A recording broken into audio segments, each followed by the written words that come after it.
Umaga po mga idol, mga kaibigan.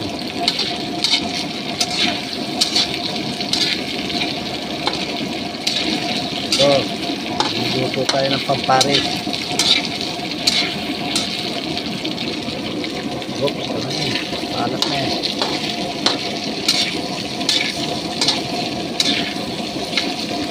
Yung harina.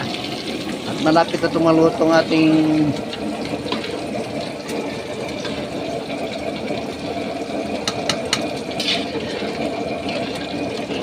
yan. Luto muna tayo ng konti at mamaya alauna luluto pa rin tayo kasi kulangin to.